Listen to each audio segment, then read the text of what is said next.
Not Tasha K coming for Rickey Smiley for having a secret baby mama and child that he doesn't see.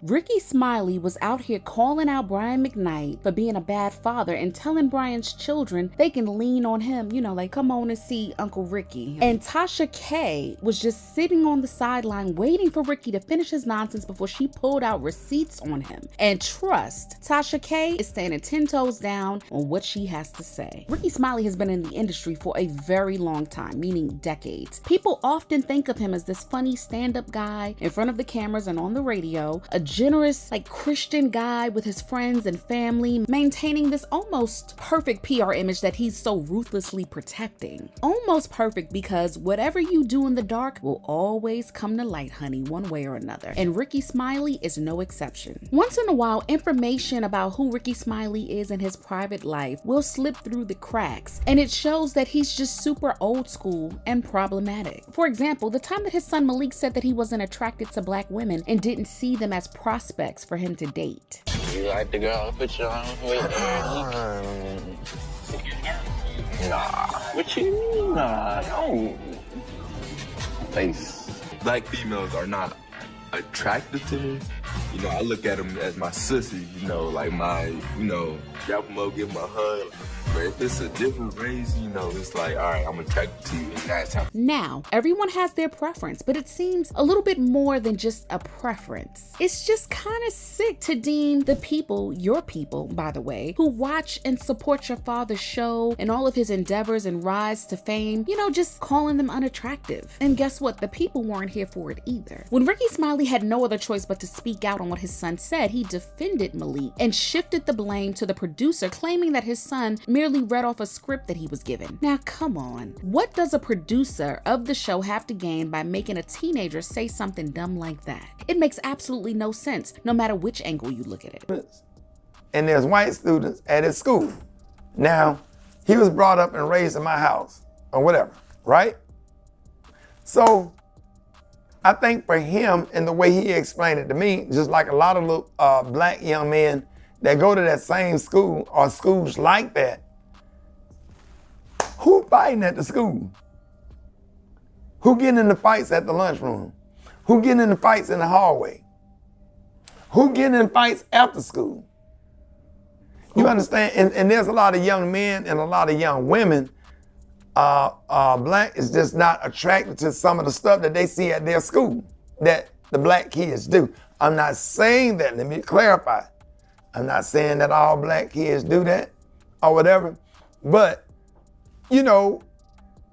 now this is what the kids tell me, and I've had a conversation with a lot of kids that went to that school that just not, it put a bad taste in their mouth, and I'm not justifying or making an excuse. And he was young, he was 15, and that's just something that he went through. I went through it when I went to an all-white school. I like black girls and white girls. I liked whoever liked me.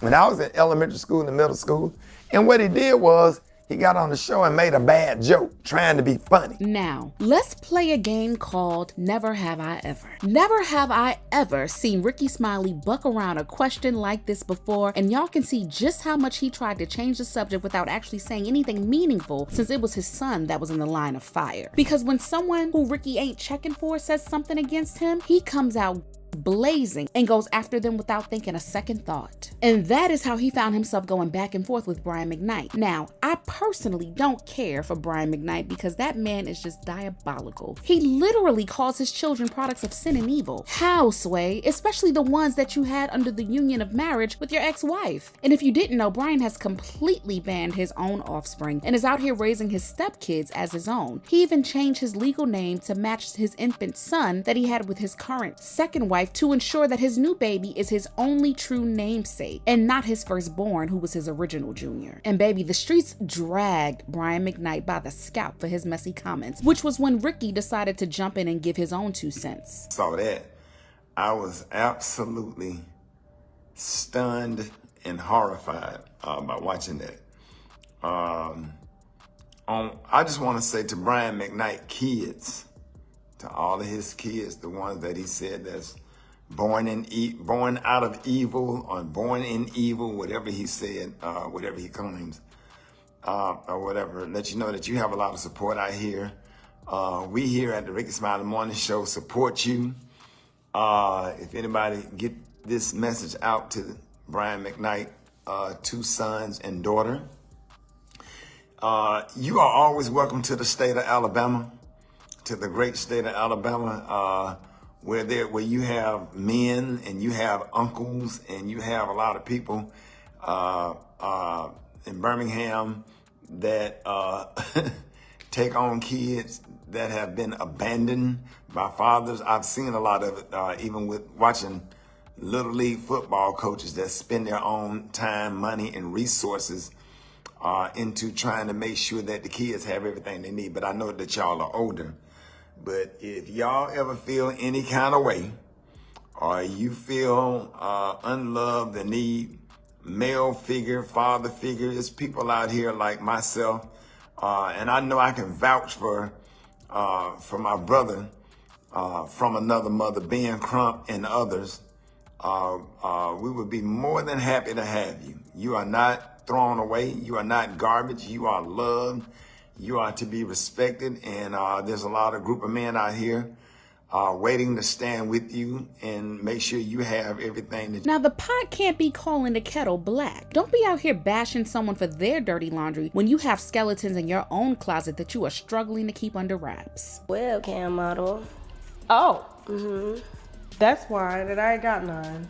Yeah. Okay. How did he meet you though? So if you Steve remember Harvey that? followed me. Steve Harvey followed you? Yeah, and Oprah. So one morning, you know, Steve, he made a little post, you know, with Ricky or whatever, and I retweeted it. And I was like, this was the time when Ricky had the My Baby Daddy Ain't Shit segment.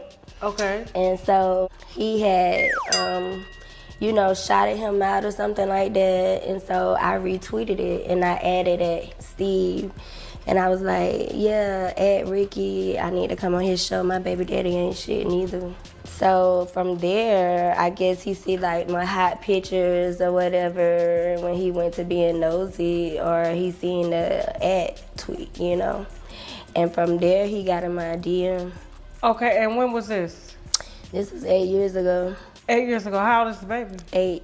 Well, that would technically be 9 years ago, the baby 8. Maybe. Mm-hmm. Okay. While Ricky only recognizes his late son Brandon and Malik as his only 2 biological children, with the rest of them being adopted, he allegedly has another child that he's kept a secret for a very long time. He used to send money here and there to provide for the kid, but he also uses it to call the shots and stops his baby mama from coming out to demand that he recognizes his child like the stand-up father that he claims to be. Tasha K was the first to spill this mess, and she also says that someone has even more receipts on Ricky's nasty activities behind the scenes. But I did have somebody that worked pretty close to Rickey Smiley did reach out and did not only did the baby mama have receipts, but they said that they remember this one being flown in, Kia, for Ricky, and he told one of his assistants to get rid of her, so he buys them all red bottoms or Chanel and Gucci, puts them in a hotel room. Once he's done, he tells the assistants get rid of them,